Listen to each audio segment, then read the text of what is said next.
Hey, legends. Welcome back to another episode of Hey You, Get a Real Fucking Job. I am Reggie B. I am your host. And on the show today, we've got ourselves a legend. All the way from Atlanta, Georgia, we got Bernadette Boas.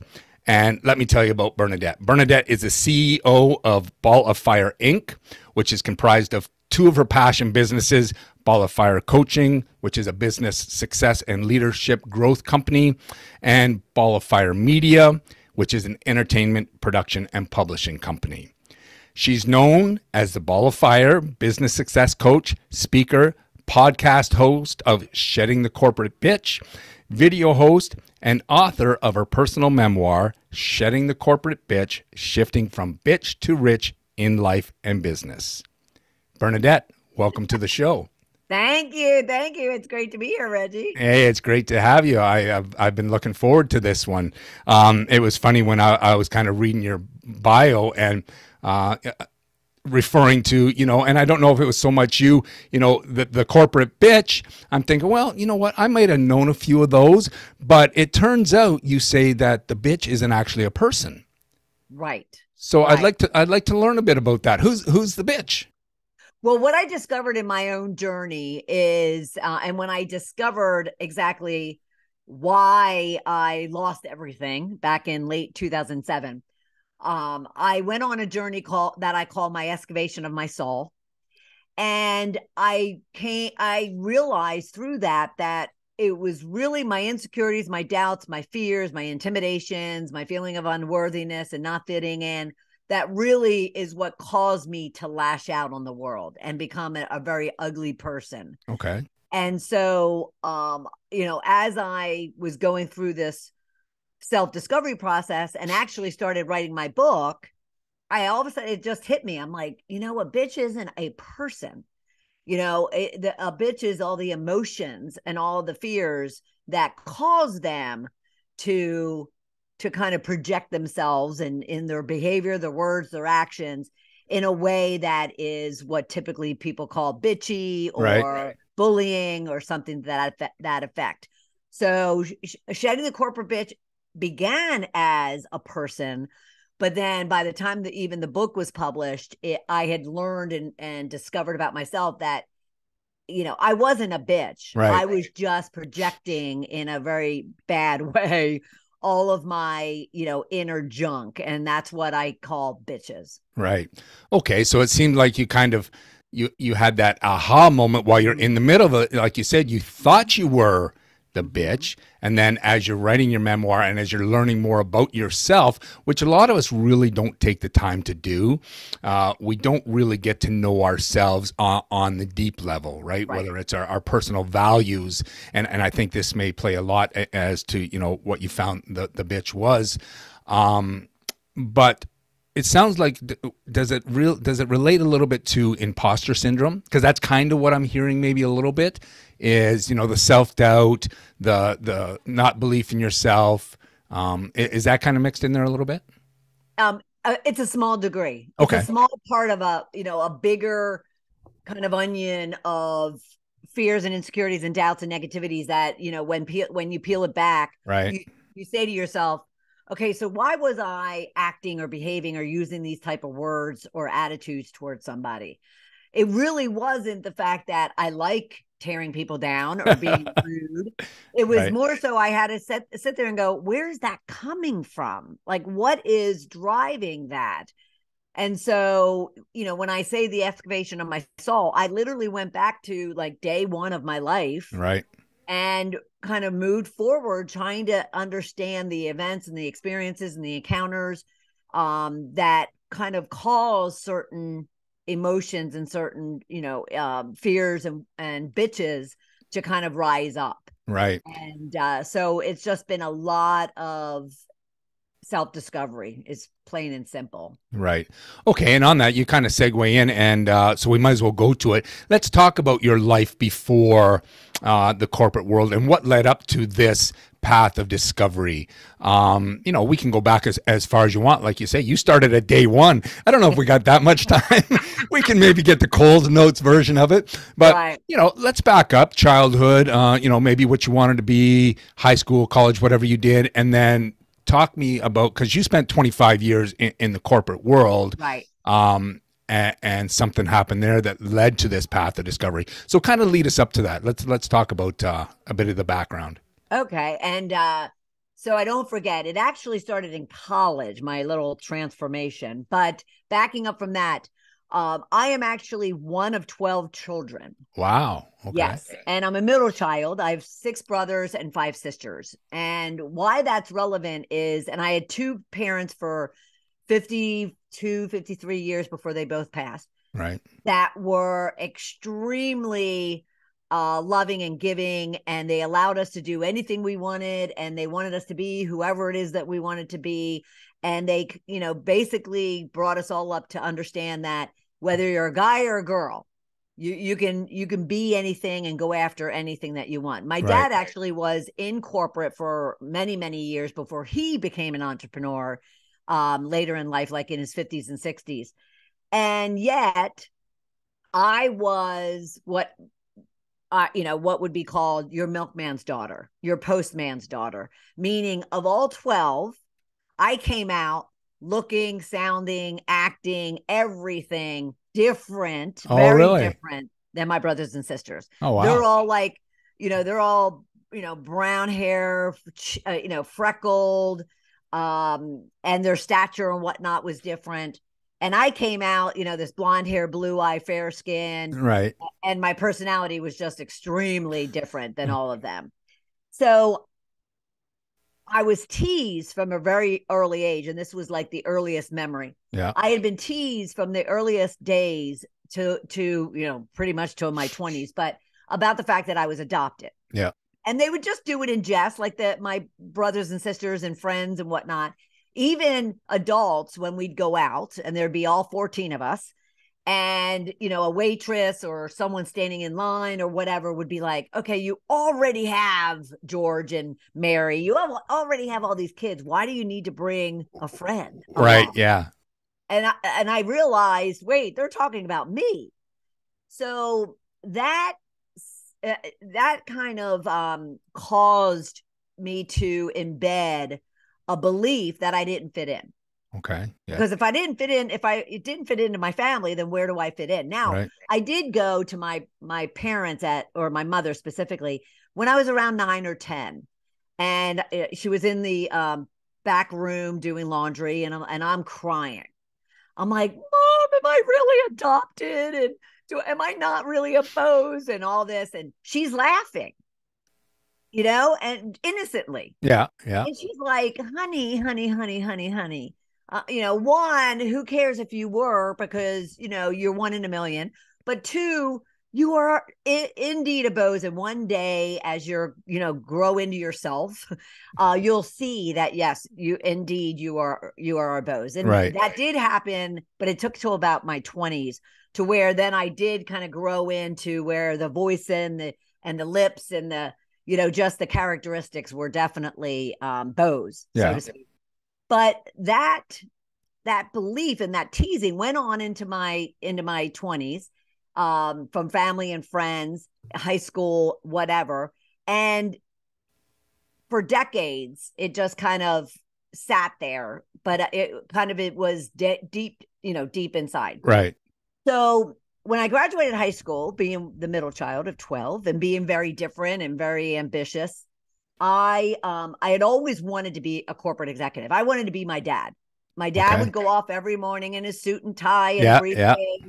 And he supported 12 children and a wife, and we traveled, and, we weren't wealthy, but he just, he gave a good life to all of us. Right. And that's what I wanted. So I went off to college and right out of high school and ran down to South Florida to go to school. Okay. Now, I went to a very affluent school in a very affluent community. And the next thing you know, I'm this middle-class kid wearing hand-me-downs. And now I'm amongst all of these. The well-to-do. The well-to-do that are dressed head to toe. And I would watch them, and I would be with them, and we'd be driving limousines on the weekend, and friends would fly in on their helicopters to school. Wow. And, I was just like, man, that's what I want. But it also kind of translated into I wanted power, position, and prosperity. Right. Those were the three things I wanted. And yet, what I observed as well with these kids and the adults in the community were the way they went about getting what they wanted was in a very curt, abrasive, demeaning, bully type of way because they had money Right. and they used that money. And they thought people without were kind of below them. Correct. Right.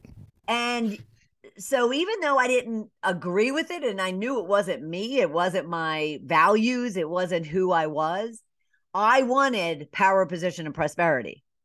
And so in college and then into my early corporate career, I kind of started wearing that mask. Mm-hmm. And that mask started at, over time, just kind of embedding itself, deep within my every cell of my body. And all of a sudden, that's the woman that I'd become. Right. Was this person that was just after, very selfish, very abrasive, very aggressive, very demeaning, very curt. And that was my leadership style throughout my corporate career. Now, I was very successful in corporate. Right. So I started off in corporate in college while I was still in college. I had, I just started climbing the ladder throughout my career. I had a mentor in my last roles as a vice president and chief knowledge officer. I had a mentor of 12 years that brought me along, and I helped him along as well. Right. And I was thinking, okay, I'm on the right path and nothing needs to change because I'm being accepted and I'm being rewarded. And I'm being, kind of celebrated for what I was, achieving. And then late 2007, I was handed a pink slip. Wow. By my mentor of 12 years.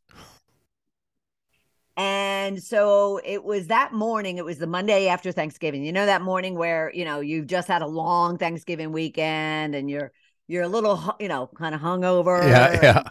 Drag yourself to work on Monday. Well, I had run into work because I was all excited about the initiatives that we were closing out for the year and getting ready for the next year. And here I was standing in the middle of the parking lot with a single box of my 25-year career. Wow. And I was just kind of like, okay, so why and what? And, why him? Yeah. And I was everything from angry and pissed and bitter and confused and perplexed. But there was this small little part of me that was really excited.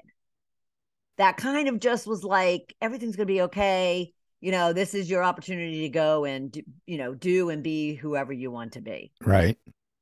So that was kind of the turning point was, being let go. And all of a sudden we're in 2008 with the recession soon amongst us. Yeah. And I just, in that parking lot, it was one of those aha moments. And I just right there just said, I need to do work on myself. Right. Because like you said earlier, rarely do any of us spend time trying to understand who we truly are and who we truly, truly want to be and what we want out of life. And in that moment, I don't know what it was, I knew that I needed to figure that out. I knew, whether or not I went back to corporate or whether or not I went out on my own, whatever it was that was coming, next. It kind of told me I need to figure this out. Right. So it sounds like, it was a kind of a mixture of a defensive mechanism and your environment, because you grew up, or you went to school with the affluential, I can't even say the word, the rich, let's put it that way. And you saw how they got what they got, so why wouldn't it work for you? But was there any part of you, because you said, you had the mentor for 12 years, did anybody ever pull you aside and say, you know what, Bernadette, your approach needs a little work. You need to tone it down, whatever. Or did they just say, you know what, this is who she is, let her go. And as far as you know, hey, life is grand. I was not told a word throughout my entire career. Now, I would hear I would hear in my early years, like in my 20s, when I all of a sudden, right out of college, and I'm a buyer, and then I'm this director, and then I'm, a head of the whole kind of business solution group. I was certainly told that, people would make sly comments about, Right. oh, she'll claw her way to the top. Right. And they left me a cartoon about it, actually, and I still have it. Okay. Still have it. So they'll make those type of comments, but no one, because I've had mentors since I was like 5. Right. And in my 20s, 30s, 40s, when I, kind of transformed into this individual, no one really set me aside. Now think about it. Corporate is about results. Right. And I got results. Yeah.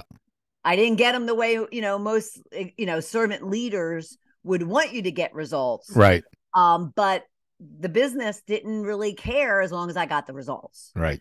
And there, that famous saying is, okay, what have you done for me today? It's kind of like, yes, you get the result and they don't even want to assess it. They just want you to go out and do it all over again for Right. something else. Right. Now, I am not blaming anybody. I loved my corporate career, and I was really good at it. I wasn't really good at leading, Right. but I was really good at what it was that I was tasked to do and what I, accomplished. Right. However, kind of doing this excavation of my soul and really discovering who I was and coming face to face with that individual in the mirror, that just told me that, yeah, this isn't the woman that, Fred, / George is my dad's name, and Mary raised. Okay. And I needed to find her again. Right. Was there any time when you were standing in that parking lot that you were maybe a little pissed that, you know what, here you were after 25 years standing here and nobody, let's say, had the balls, for lack of a better term, to come to you and maybe tell you, you know what, you need to turn a corner or you're going to be out the door? I wasn't told. Well, I was told in the firing process. I was told that I wasn't a good fit any longer. Right. No one actually came out and said, you're just a nasty witch. This is why. Right. And we don't want you. It was more so like, how you're going about, your business and whatnot is not going to get you to the next level. And it's not going to help us going forward in the future. So you're no longer a good fit. Right. It wasn't until I really went on that self-discovery journey and I came face to face with her, and that's a story as well, but I came face to face with her, did I really understand that, oh my God, I was this nasty individual to so many people for so many years. Right. Do you think if you had been the person, and sorry, was your mom Mary? Is that the name? Mary and George? Yeah. Do you think if you had been the person that Mary and George raised, because you said the person you turned into wasn't that person, right? Do you think you would have accomplished what you did if you had gone about it differently? If you had been that daughter that Mary and George raised, do you think you would have got the success that you did? Yes. Okay. Because my parents, like I said, my dad kind of raised us in a corporate structured environment because that's what he knew. Right. And he taught us, like, he never hesitated to sit down with me and talk business or talk shop or educate or mentor me on how to operate in business. He did all the time. Right. So yes. And kind of seamlessly was teaching me servant leadership because he was such a good man. I mean, right. Not just because he's my father. Yeah. Yeah. He had his faults, trust me. But yeah, so I think I would have been just as successful, if not more. Right. If not more, obviously. Had I just chose to really, kind of stay true to my core values, my beliefs, not compromise, and not be insecure and desperate for something that I would have achieved. Right. Being authentic. And yet I chose a path that too many people choose. Absolutely. And I'm just glad I kind of had that aha moment to say, wait a minute, something's gotta give here. Right. Yeah. Yeah. And it's unfortunate because like we had talked about earlier, we're not taught, excuse me, to look at our core values because most of our, and like you said, dad was a good person, taught you right, but unfortunately for a lot of people, that's not the case.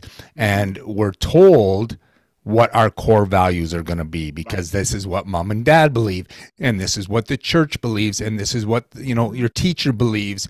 And so by the time we're ready to hit the work world, well, I already know what I'm to believe because that's what I was taught. So now, here you are, in your 40s reteaching. Absolutely. and Absolutely. that can be tough because now you got a lifetime of shit to unlearn, right? Because you were successful doing it. So now, oh, wait a minute. No, that was wrong. Okay, well, I should have done this and I should have done that. And yeah, that can be tough. So you say that, you do leverage your life experiences to teach people how to shed their bitches of fear, insecurity, and doubt, so that they can create riches in their business and life. So can we talk about that a little bit? What is it you're working with? Because I know you work with many different companies, from the HR level to the top dog, so to speak. What is it you're doing to help people shed those bitches? Right. Well, initially when I left corporate, and even though I left in 2008, published my book in 2011, which is corporate, right? Right. But when I left that parking lot that day, I didn't want anything to do with corporate. Right. That was kind of a quick decision made after I left that parking lot. And so even when I published the book, people were like, oh, you're going to go coach and consult and whatnot in corporate, right? I'm like, yeah, no. And they're like, why? And I'm like, well, I don't want to get triggered. Right. I don't want that woman, to reveal herself again. Right. And I was far from even, I even say that when I published my book in late 2011, I wish I had waited like a year and a half, 2 years. Okay. When I really shifted and there was no going back, like, confidently and empowered in an empowered way. There was no going back to who I was. Right. However, there's a reason for everything. Yeah. And God always has a plan. So I, kind of left that parking lot, decided I was going to, change and shift, published the book and, and was with basically, especially in 2008, when everything was falling apart economically. Yeah. I had a full docket, but it was all of entrepreneur business owners. Okay. So I went immediately on like December or January 1st, 2008. I immediately started a coaching and consulting business, but for small business entrepreneurs. Right. Yeah. And aspiring entrepreneurs. Right. So I did that probably all the way through in 2016 is when I finally started saying, my show, I already had Shedding the Bitch podcast since 2010. Right. Because I wanted a vehicle to publish my book. I wanted a marketing vehicle. Yes. But it wasn't until 2016 where I'm thinking, I do need to start introducing, these corporate lessons and reflections that I had and tips and advice. And when I did, I didn't have to do much, but for whatever reason, corporate started coming to me. And where it was really focused was on those high potential and high aspiring individuals who were struggling to be powerhouse leaders, as I say. Right. And many, bosses or employees would call them bullies or tyrants or a lot of the attributes that I was, I made up. Right. So the next thing you know, I started slowly 2016 through 2018, slowly working into the corporate leadership. And basically it was high potential struggling. And then today, since then, it's high potential struggling. It's seasoned individuals struggling. Right. But it's also just overall polishing and up leveling, one's leadership style. And so I do work with anyone from director level all the way up to C-level executives on pretty much a variety of whatever issue they're dealing with. It could be communication, it could be negotiation, it could be building a team, being a servant leader. It could be public speaking and presenting, just a lot of things where they're allowing their insecurities, fears, and negativities to drive lesser than stellar behavior. Right. Yeah. Now, do you find that maybe sometimes that person may be struggling or, not achieving what they could because they have a conflict with maybe higher management? Maybe, let's face it, a high, and I can't think of the word I'm looking for, but let's call it alpha males, alpha females, right? You get a few of them in a room and there's going to be some button heads and there's going to be some not agreement. And can that be part of it where, it's not so much that I'm struggling, it's because you're making me struggle because we don't see eye to eye or whatever. And can that be worked on? Is it fixing teams as well? Yeah, that's an excellent question, because what exactly you described is what I absolutely love to do now. I started doing it about 4 years ago. And that is more so, to answer your first question. Yeah. More so, I do still hold that individual who's struggling because of other people. Yeah. I still hold them accountable and responsible for figuring out how then to best work with other styles, right, other okay. personalities. Yeah. And so that would then become the main focus of our sessions and our coaching and our, education and, the tasks and activities I have them do. Right. Is, all right, so you have this difficult person. You're going to have it. The grass isn't greener on the other side. There's right. people everywhere. Everywhere. Yes. And so I first start working with that individual on, what do you need to know about all these other styles that are out there of people's behaviors and personalities? And then what are those tips and strategies that you could be using to ensure that you're able to adapt and work with those individuals, as difficult as they are. Right. But then it does become a team issue. Yeah. Because if all of a sudden I do find with one of my clients, individual clients, if I all of a sudden do find that, well, wait a minute, they're dealing with kind of an ex-me. Right. Yeah. Yeah. Then I have to, then it's my responsibility to bring that up, confidently, because I don't disclose anything that is learned right within a coaching session. Right. But I will raise up and ask questions about, so what is the team dynamic? How is the team working, together? Are they effective? Are they producing? Or are there challenges? And then slowly it'll work into more of a team dynamic. And what I love doing now is I'll do various type of assessments for each member of a team that then roll up to an overall team composition of the makeup of that team and all the different personalities and styles, and then educate them and work with them one-on-one as well as in the group of how they all need to, learn about each other and understand each other and work together to be most effective. Right.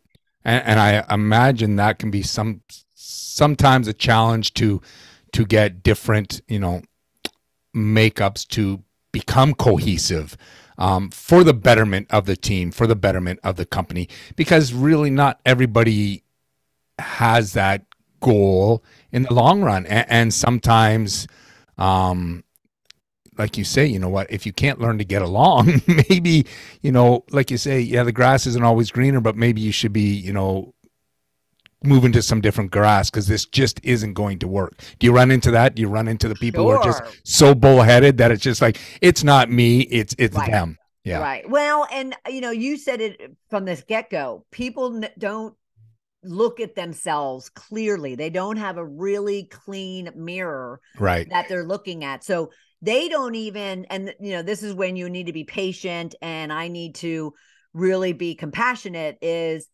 they don't even see their blind spots, and they don't see their behavior. They don't see their attitude. Right. So I have to, paint that picture for them. Right. Through asking questions, running through scenarios with them, getting, 360 feedback. So I do a lot of 360 feedback assessments, which looks at a full 360 of everyone you engage with. So if I was doing yours, it would be your bosses, your peers, your employees, vendors, clients, just the whole circle of influence that you come in contact with. And they answer a whole bunch of questions about you. Yeah. About your behavior and about your interactions and the way you communicate and the way you lead. And then, that's debriefed and fed back to you in this case. Right. To really have a full picture. Now, some people still will get this feedback and be like, yeah, but I wouldn't trust, Right. Even though it's confidential, they don't know who wrote what. Yeah. They'll still say, well, I don't trust. That was a situation 5 years ago. Right. That's not relevant today.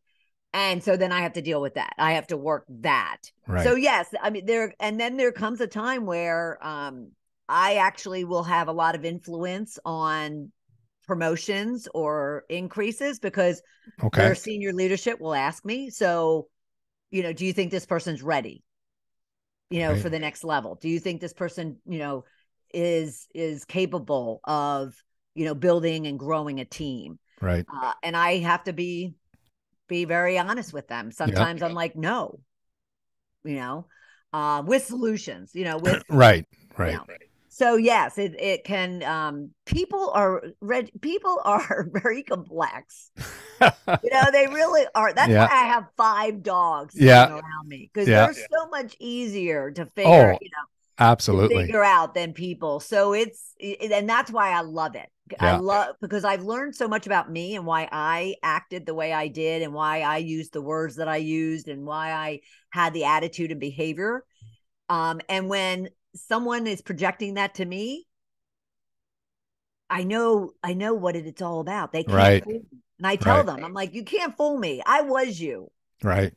So don't even try to pretend, that type of thing. And I guess it's much easier for you now as well because you've been there, done that, to not get offended by it. Because I would imagine some people get very defensive when you're saying, oh, you need to change, or, you're giving this assessment from, all the people around you. That can be a very humbling and, sometimes a very disturbing look from the outside in. Right. That, it can be, I can imagine that's an uphill battle for sure.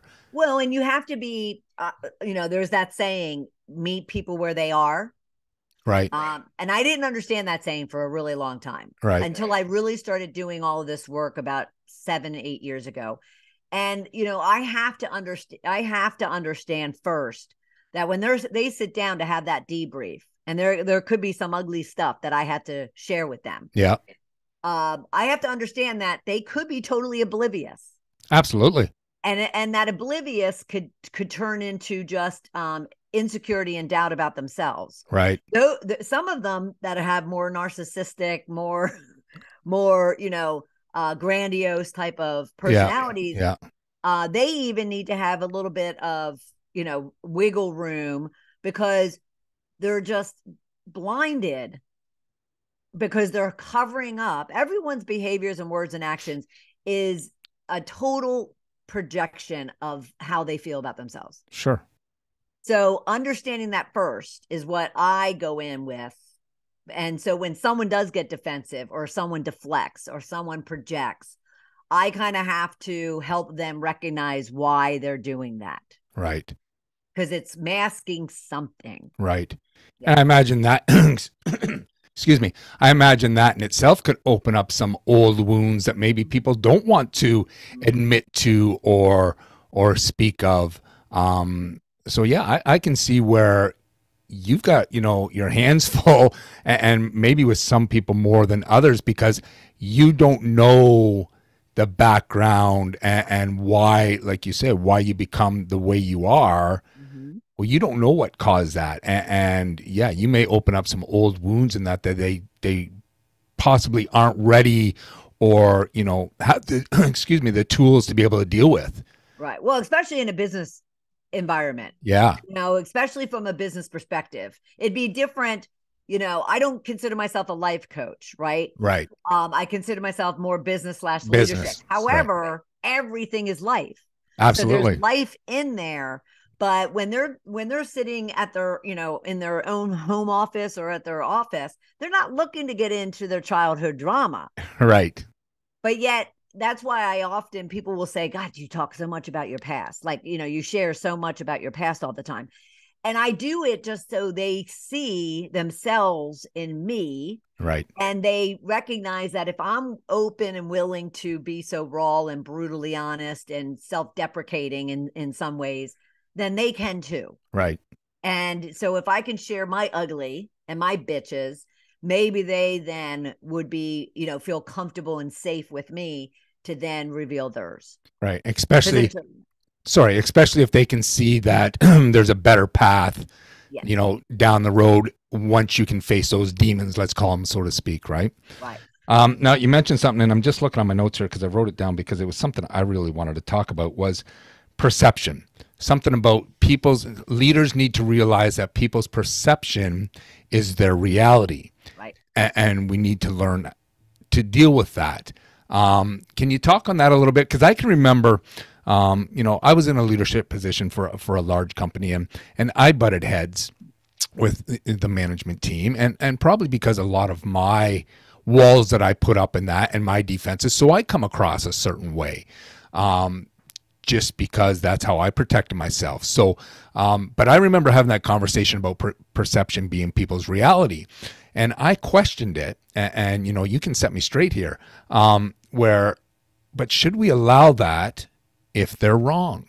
Should we allow somebody's perception to be the reality if that's not indeed the reality? Do we not owe it to them to say, listen, no, that's not right? But you say, as leaders, we need to learn that people's perception is the reality. So can you talk to me about that a little bit? It really comes down to words versus behavior. Okay. Or actions. So you're never going to convince somebody that their perception is reality by just telling them, well, I'm a nice person. I'm kind. You right. can trust me. Right. Right. And I couldn't do it when I, was going through my process, and I am a totally different person today than I was 10 years ago. But there's certain people that still don't believe it. Right. And so it's not going to be me saying, oh, I've changed, I'm different, I'm not that person anymore. It's going to be through my behavior and through my actions. Right. So that's the first big thing that I kind of convey to my clients and to, my audience and whatnot is it is going to be their reality until you prove them differently. Right. And again, it's not going to be in words. It's going to be in your actions and your behaviors. And then plus words help. So for instance, I have a huge mantra when it comes to perception. I have a huge thing about asking questions. Right. There's no such thing as conflict if you simply are willing to ask questions, be curious, really want to understand and learn as to why someone's disagreeing with you or why someone, has a bad perception of you. Right. And yet so many people don't. They just make statements. They just throw statements, out at people. And managers and many so-called leaders do it all the time. Right. They're not intentional and take the time to actually ask questions, be intentional about listening, to understand, not to respond. Right. And to really get to know people. And if they would just do that, because people just want to be heard. Yes. People just want to be heard. They're not looking for you to agree with them all the time. They're not looking for you to, to take them in and hug them and whatnot. They just want to be heard. Right. But too many of us, say we don't have time. I don't have time. I hear this too often. Yeah. I don't have time to get to know my people. I'm like, right. You don't have time not to get to know you. Yeah, exactly. Yeah. So, perception being one's reality is just that. I mean, your listeners and viewers, maybe, from this, they're going to walk away with a perception of me. Right. And that's their reality. That's who they saw. Because, Mhm. of course, you and I see things differently. Right. And, not just visually, but our beliefs are different from each other. Our values are different. Right. Our, like you said, early, childhood, traumas, I guess. traumas, Yeah. and even just the beliefs, experiences, values. Yeah. experiences are all different. Right. And so I'm going to interpret my experience with you and your viewers and listeners with me, and they're going to walk away making a judgment, making an assessment. Right. They're going to build their reality of their experience with me and that's going to hold until and whether I like it or not. Yeah. Until, I prove, I do something different or prove them wrong through actions, right. Through behavior, through words. Right. Yeah. Yeah. And that's why they say actions speak louder than words. Correct. It doesn't matter what part of your life, whether it's business, personal, whatever, right? We can say shit all day long, right? But yeah, walk the walk, I guess, is right. Yep. Absolutely. So, yeah, absolutely. Okay, so tell me about your podcast. I know you've had your podcast going for, what is it, 12 years now? Yeah. Wow. I think it might be 13 since it's 2023. I started in 2010. Okay. So shedding the bitch, actually shedding the corporate bitch specifically, came about through a very emotional breakdown of a conversation I had out in Vegas with a group of people at a lunch table. And real quickly, I was at this conference, and you're going from like 6 a.m. to midnight in my case, it was like 9 days straight. Wow. So by Friday, I was just fried. Yeah. And through the week, you're doing what's called a snap. You're introducing yourself constantly in these 30-second snaps. Okay. And every time you sit down for lunch, breakfast, dinner, anything, you're snapping. So I sit down at the lunch table on the Friday, and I'm going to be leaving Saturday. So I've been there for 9 days. And this very sweet young woman comes and sits next to me to my left. And I'm just exhausted. And she's like, "Oh, I'm so sorry. I didn't, I'm sorry I'm late and I didn't get to hear your snap. Would you mind sharing your snap with me?" I'm like, "Yeah, no, I'm not, I don't want to do that." And I mean, I was. You shared a snap, but not the one she wanted to hear. Correct. Yeah. Correct. And so she's like, "Oh my," and I just like started bawling. And she's like, "Oh my gosh, what's going on? Can I help? What's happening?" And in this like tear-filled, breakdown, I was like, "Well, I've shedded my corporate bitch and I'm really happy now, but I don't know what to do with it." Right. So forth and so on. And she, the whole table went quiet, but she turns to me, she's over here. She turns to me and says, "That's a book." And I'm like, "What's a book?" And she's like, "Shedding the corporate bitch. That's a book." Right. So long story short, I went off and I said, at this conference, there's all these experts from branding to publishing and, entrepreneurs all over the place. And I started talking to these big branding experts, and they're like, "Oh yeah, absolutely. Yeah, absolutely." So I said, "Well, do you think I should start because I was always a mouthpiece."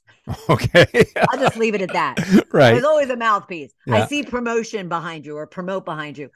And so I knew how to promote myself. Right. And so I said, how could I promote my book even before I knew what the hell I was going to be writing? Yeah. Yeah.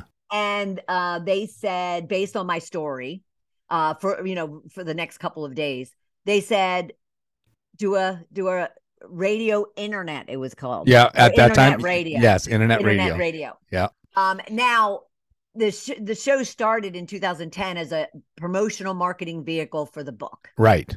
And shedding the bitch is what it was called, because what I also discovered is, and that's why I have a media entertainment company, is that people started coming out of the woodwork when I started sharing my story about the fact that, well, I can't relate to corporate, but I certainly can relate when it comes to dealing with cancer, my divorce, being single, coming out of the closet. I'm like, what are you talking about? And they're like, well, the fact that all my fears and insecurities and negativities caused me to become such a nasty person to my family, friends, and myself. So the next thing you know, I have trademarked and registered 78, 79, I think now, titles. Oh, wow. Almost like a chicken soup for the soul. Yeah. And so I said to myself, and I got a lot of advisement, start your podcast as Shedding the Bitch and incorporate all the various topics around shedding the bitch. Okay. So I started that in 2010. And it was Shedding the Bitch until about 7 months ago. Oh, really? When I finally said, you know what, along with my business, because my business went from 90% entrepreneur, 10% corporate to 90% corporate, 10% entrepreneur. And so I thought it's time now to start owning, that I am specifically wanting to transform corporate individuals into powerhouse leaders. Right. And so it's been a fun ride. It's been a fun ride. Yeah, that's awesome. So you brought up your media company. Before I forget, tell me about the media company, and then we can get back on track here. But what do you do with the media company? Well, the media company really came out of the fact that I recognized that I could have a so-called chicken soup for the soul authorship, merchandise around all the various shedding the bitches. Okay. And so I wanted to keep that separate from Ball of Fire. Right. And at the same time, we did start developing out of demand everything from mugs to wine to liquor to merchandise to apparel. But then we do have Shedding the Bitch parties, retreats. Oh, wow. We have, the podcast, the videocast. Yeah. I have written, I turned my book into a film screenplay. Oh, wow. That's cool. Yeah. I have a couple of other TV format screenplays as well. So there needed to be an entity for Shedding the Bitch. Right. Yeah. Wow. Yeah. That's crazy. You got a lot going on. I do. So it's fun. It's fun. And you know what? And that's the key right there, right? Like, everybody asks about entrepreneurialism and what should I do? And where can I make money? And if you can enjoy it, and this is what I tell people, see if you can monetize your passion. Sometimes we can't, right? Sometimes whatever you're interested in, it's just not really, it's more of a hobby. It's not going to make you a lot of money. You're not going to live off it. Right. But if you can find a way to monetize your passion and have fun at it, they say you'll never work a day in your life.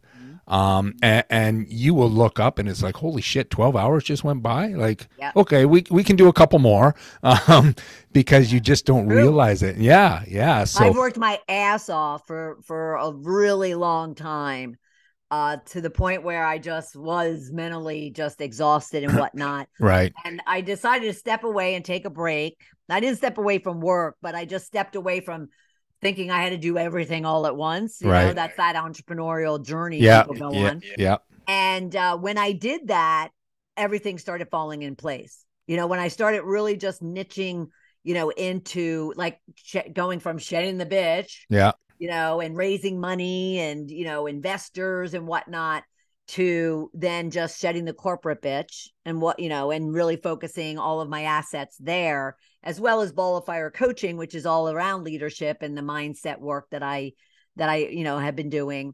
Right. It's been phenomenal. Yeah.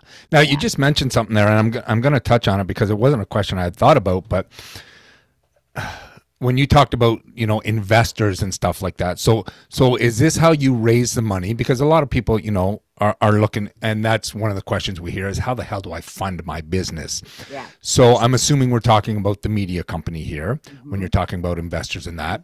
So how do you sell somebody on, an idea like yours? Let's say somebody's thinking, you know what she's doing, I would love to do. I would love to do these retreats, merchandising, this, that, the other. Yeah. I've got $10 to my name. How am I selling this? Right.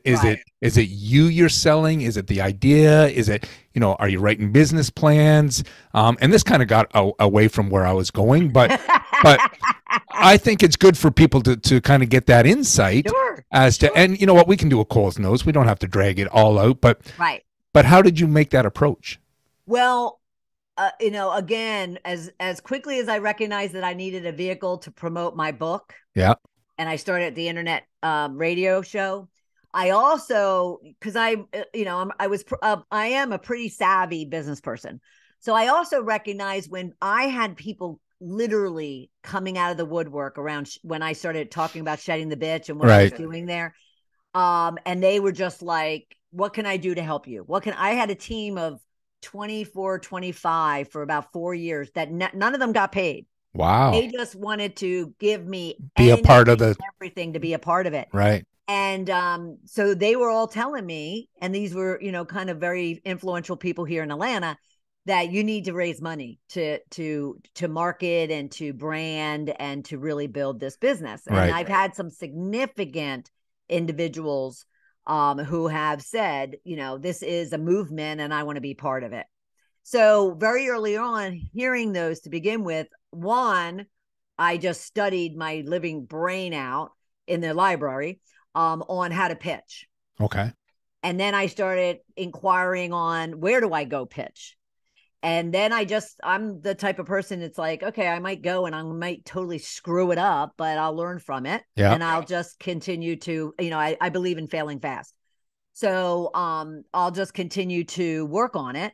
And then I started putting myself in rooms. I joined a angel investment group. I started now. Again, you have to think out of the box. Right. What can I be doing that really is serving others, but will serve me? Right. So then I even started putting together creative investor forums. And what those were is here in Atlanta, the film industry started coming up. Okay. We're going back to 2014. And I decided I wanted to bring creatives, which are like producers and film directors and screenwriters, together with money, with investors. Okay. Well, that opened the door for me to meet all the money people in Atlanta, because all I was like, hey, I'm putting together this forum to bring you projects that you can fund and invest. And so that in itself just opened up a tremendous amount of doors for me. Wow. Now I will say, and I'm also watching the time, but I will say I had not taken on any significant monies to help with Ball of Fire Media, with shedding the bit. Okay. Simply because I was advised for many years, I have to get it sticky. I have to get it to where there's a following and there's a swell of demand for it. Right. Before people will throw money at you. I did audition for Shark Tank. Okay. But I also knew they would never, ever have me on it because it's a Disney show. But I wanted to get in front of their people with my book, with my merchandise, and at least make that pitch. Right. And so you just have to as entrepreneurs, we have to get very much out of the box, take risks, fail fast, engage a lot of mentors and advisors, people that are smarter, and further ahead than we are. And we have to get rid of our pride and just simply say, this is what I want. I need help. What can you do for me? Right. That's awesome. And I like that saying that you just said, you need to fail fast. Mm-hmm. Right. And don't dwell on it. Everybody thinks failure is the end of the world. No, it's a stepping stone. It's, I got a saying from one of my guests that, failure is on the way. It's not in the way. Yes. Right. And if you can look at it that way, it's like, okay, I'm expecting it. If you're not failing, you're not living. Right. Right. And you're not learning. Failing, get out of being an entrepreneur. And you're not learning, right? You're not living, you're not learning, you're just staying in that comfortable place. So that's awesome. So yeah, that's great. How important is mindset for an entrepreneur? Huge. I have a saying, my philosophy is 80% mindset, 20% skill set. Right. You'll get, don't worry about your skill set. Don't worry that you don't know marketing and social media and all that crap. work on the fact that you're confident and empowered and strong and bold and a powerhouse. And all of those skills will come easily, or you'll go and be confident enough to go higher, confident enough to delegate, confident enough to whatever. But work on the mindset, because the skill set, your resume is not going to be what the most talented resumes out there. They live in a closet because they're scared to death to go out and do anything. Right. So what's the use of having all this great pedigree, education and awards and accolades and titles and positions if you're not able to really own it and be confident around it and leverage it, what I call exploit it, right, in a positive way for yourself. Right. And you know what, you mentioned a resume there. You got to think about, with all the powerful mindset people we know that talk, like the Tony Robbins, right? How many of us have actually asked to see his resume when he's talking to us? Right. Right. We just buy what he says because he's so charismatic. He's so, good at what he does. Right. And like you say, when you can get that mindset working for you, the rest will fall in place. And then you learn what you don't know. So you find the people, right? You never want to be the smartest person in the room. No. Find the people who are. Right. And get them working for you. So that's great. Now, I know that your dad had a saying that kind of carries you through every day. Can you share that with me? Which one? Oh, gosh. Well, I know I wrote one of them down here. Leave people and places better than you found them? Yes. Yes. Yes. Yes. And I wish I had followed that in those 25 years. But I certainly have followed it since 2008, to leave people and places better than you found them. I mean, we would go to campgrounds and it could be somebody else's trash, and he'd be like, nope, we're picking it up and making sure that, even that next campsite is clean for the next person coming in. And we'd be like, Dad, but we're not living. It's not our garbage. Right. Yeah. Yeah. That's awesome. Yeah. That's awesome. Now, I know you also do, is it the live power hour coaching or something on LinkedIn? Yes. And that is kind of on hold, right now, because my schedule is just absolutely crazy. Okay. But on Thursdays at 1:00, I will, and it's mainly for corporate professionals. Okay. For them to come and ask me any type of questions, or, address a situation they might be dealing with, and to get tips and advice. Right. But my entrepreneurs, they'll still DM me on LinkedIn or Facebook. Yeah. And then, of course, I also offer up a free 30-minute coaching session that's purely about you, nothing about me. Right. And someone who does have a challenge, entrepreneur or corporate, who does have a challenge or a situation, or they just need advice on something, they can schedule with me for just total dedicated time for them. Right. Well, that's awesome. And I'll touch on this one quickly as well. Your video host. What's your YouTube about? My YouTube is the same as my podcast. As a podcast? The Corporate Bitch. Okay. And I just happen to, shoot video and audio at the same time. Yeah, like I do as well. Some people like to see my smiley face. Well, and it's funny, when I started this show, I wasn't going to do video because I thought you don't need to look at this mug once a week. But here we are. What the hell? So we got to have fun with it, right? So listen, I know we're coming up on time to wrap up here, but I want to ask you just a couple of fun questions that I ask everybody. Do you have a bucket list? Sure. Well, what's something on it that you're looking forward to accomplishing? Australia. Okay. Italy. Okay. Meeting my soulmate finally. Yeah. He's still on my bucket list. Maybe he's in Italy. He could be in Italy. He could be in Australia. Yeah, that's right. Bucket list. Oh geez. But those are a few of the things on my bucket list. Of course, I want to go skydiving. I did that last year myself. Did you? Yeah. Oh, yeah. It was amazing. I want to own a horse. Okay. I want to be able to live in Tuscany part-time, and in the States, the other parts of the year. Right. Yeah. That's awesome. Yeah. That's awesome. Do you have a tagline or, a quote that resonates with you? Um, a quote that I use on a daily basis to kind of keep my mindset where it needs to be Yeah. is if God is for me, who could be against me? Okay. That's And good. that really hits because, we often feel that, especially like if think about when you go into a sales meeting or you're picking up the phone to call a client for a deal and you think you're going to be rejected. Right. Well, you know what? It's okay. If God loves you, who could be against you? Right. But I also use it to build myself up. If God loves me, who could be against me? Like, why Yeah. wouldn't they want me? Yeah. Yeah.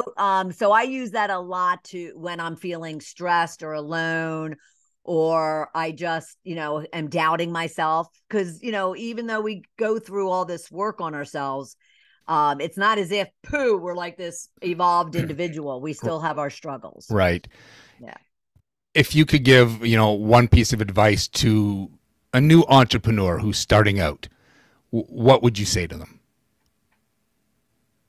Just one. Well, hey, we can continue on, but Yeah. What would I tell them? I would tell them to just have fun. I would have to tell them to have fun. It's hard. yes. It's very hard. It's very rewarding. It's very rewarding, but know that it's going to be hard. But so ensure that you're having fun along the way. Right. Because I'll be honest with you, that first couple of years I didn't have fun. I just was so determined to move on and evolve and transform that I threw myself into my work and in my self-discovery, but it wasn't necessarily fun. Right. Right. And I had said that on one of the episodes that I don't even know if it's aired yet, but I had talked about, when I look back at the businesses that I've had, I found the ones that were the most successful were the ones that fulfilled me the most. Sure, maybe not, where you made the most money. Because it's once you get to a certain point, you realize, it's not all about the money. It's about, how did I feel at the end of the day after doing that for 8-10 hours? Right. Because like you say, if you can get up the next morning and have fun at it, you don't mind getting up the next morning. So, so that's great. Listen, Bernadette, you know what? I could probably keep chatting here for, another hour, but you got 5 dogs there that, you need to look after. So I can't believe they've been so quiet. They have been. The one's been peeking up over your one side there a little bit, but you know what? It's been great having you. Listen, if people want to, learn more about you, get in touch with you, how would they go about doing that? You can always go to balloffirecoaching.com to learn all about me, but come over and, tune in to Shedding the Corporate Bitch anywhere you get your podcasts, as well as on YouTube. And, we have a good time both with guests and solo shows that, and if and I'll give you tips and strategies and sometimes tough love. Yeah. To really just help you achieve whatever it is that you want to achieve. That's perfect. And I will be putting those links up on the website so, people don't have to remember them. Because if their memory's anything like mine, they forgot them already. Yeah, so. You and me both. You and me both. So listen, we're going to get ready to wrap up here. So listen, legends, I want to thank you, for allowing me, for allowing Bernadette into your world today. I hope you got some education, some inspiration, maybe had a laugh or two. I don't mind if you laugh at me. I don't know how Bernadette's going to take that, but, but listen, you know what, as you know, I always end the shows with a golden nugget, and this is just something to kind of get the thought process going a little bit. So this one might be a little longer. I'll try and rush through it, but Richard St. John gave an amazing TED Talk back in 2005 about what leads to success. And because he'd been to so many of these TED Talks, he did a study which took 7 years and over 500 interviews of successful entrepreneurs at TED Talks. And he asked them that very question, what leads to success? And here's the 8 top answers he's got. So I'm going to try and rush through them very quickly, but I think it's important. And you know what? We just talked about number 1 right here, passion, right? Do it for love, not for money, because the money will come. Number 2 is work. It's all hard work. Nothing comes easy. And Bernadette just touched on that as well. Number 3 is good. To be successful, you got to put your nose down in something and get damn good at it. because there's no magic formula. It's practice, practice, practice. Number 4, focus. It's all has to do with focusing yourself to one thing, right? Some of us get that shiny object syndrome where, oh, maybe I should check that. Yeah, no, stick to the path. Number 5 is push yourself physically and mentally. You got to push through shyness and self-doubt. Like Bernadette said, if God loves me, who could be against me? You got to make those phone calls. You got to do what it takes. So push yourself. Number 6 is service. And I think Bernadette touched on this one as well, right? Millionaires serve others by creating value. When you were doing the investors, you were, offering a service. So you must have read this list before I got started on it. Number 7 is ideas, right? There's no magic to creativity and coming up with ideas. It's just doing some very simple things. Listen, observe, be curious, ask questions, problem solve, and make connections, right? Like you talked about with the entrepreneurs, the investors, you were making connections, right? And number 8 is persistence, right? Persistence is the number 1 reason for success. You have to persist through failure, which we talked about. You have to persist through crap, which is criticism, rejection, assholes, and pressure. There's your crap. So, because we're going to meet them, right? They haven't quite shed their corporate bitch yet. So we're going to meet some of those assholes along the way. But yes, we are. But you know what? If you focus on those 8 areas, you're going to be on your path to becoming that successful legend you know you're destined to be. So once again, everybody, thank you, Bernadette. Thank you, listeners. I appreciate you all. If you haven't done it yet, take a minute, hit that subscribe button. I want to continue this journey with you. And with that being said, we'll see you again next week. Thanks a lot.